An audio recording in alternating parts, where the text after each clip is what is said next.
So we've formed Human Insight to, if you like, commercialise Peter's ideas, bring them in a practical way for use by leadership teams, and to continue to invest in an ongoing research program. Our focus is on the execution of strategy, working with business leaders and their advisors. And the piece of that we're particularly interested in, and which we specialise in, is the coming together of strategy, people and structures to improve business performance. Thank you, ladies and gentlemen. Welcome. I think we have an interesting afternoon. Let me introduce Peter Ross.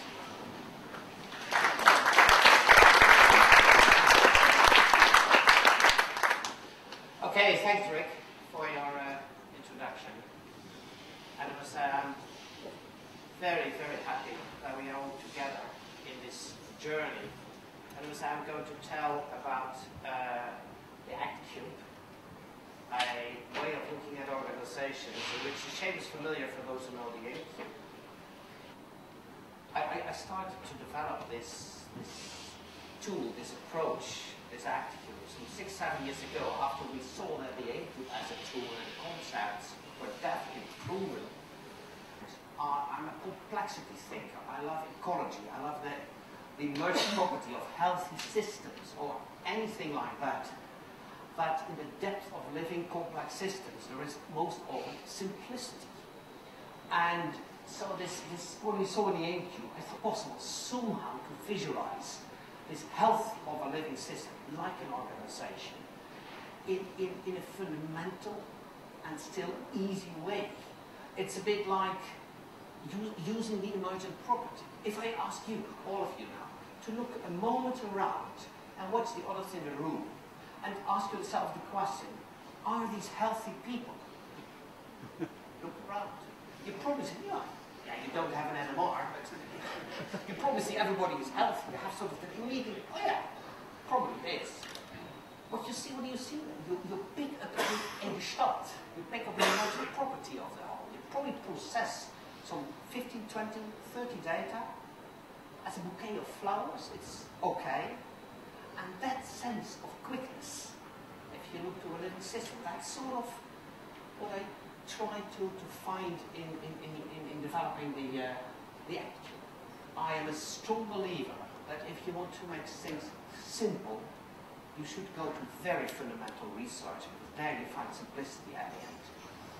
And the history of the research and the history of organizational ecology, which is our core competence, is based upon 3 main scientific paradigms. One is the evolutionary theory, and especially the behavioral side of that, the psychological side of that, where we call it ethology, where there are 3 Nobel Prize winners, the only ones in psychology, Lawrence, Tinbergen, and von Frisch.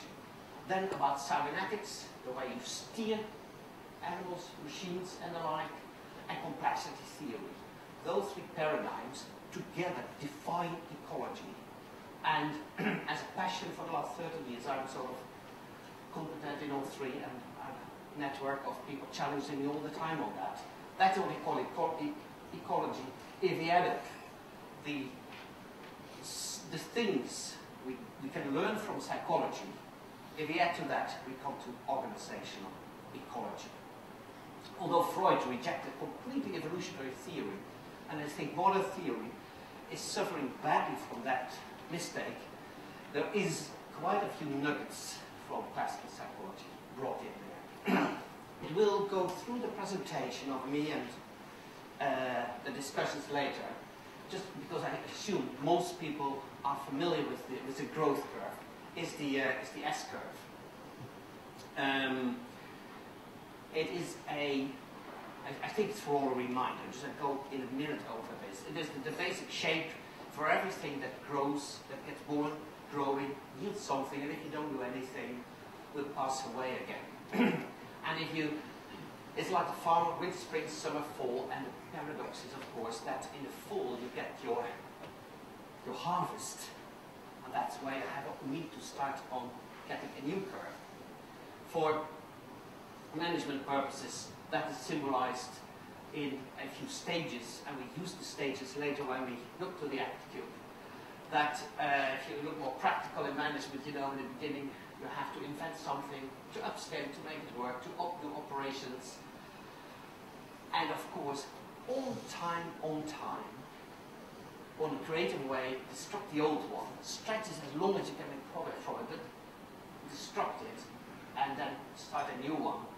And if you look commercially, generally, these are phases of investing, these are phases of harvesting. Now back to the core idea behind looking to organizations and the passion of looking to complexity. And I love to share time after time, do with some thought about these two pictures. It's basically the philosophy and opinion of it. On the left, there is this well-maintained park. You see, there's a path here, nicely tulips or whatever. Didn't do that on purpose, although I'm from the Netherlands, I didn't do this on purpose, but the tulips here, it's very nicely maintained. And on the right, you see a chaos. It's an American prairie. It's not the English word prairie, it's an American prairie. It's a picture of a prairie that high. It's a chaos. It's a complex system. There's no, it seems that there is no human thinking there, there's no human hand there, no human influence. It is a complex system. And both they show a living system, and but only one is what we call an ecosystem. It's the right one. For you, that's for you, for me, for you the right one. It looks chaotic. And this looks all order. But this is in essence the weaker system.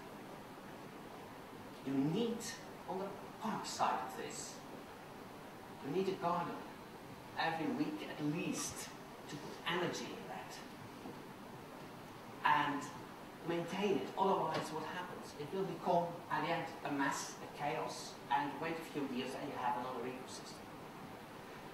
This is a system which goes by itself. If there's a fire, a prairie fire, it will restore itself after a year.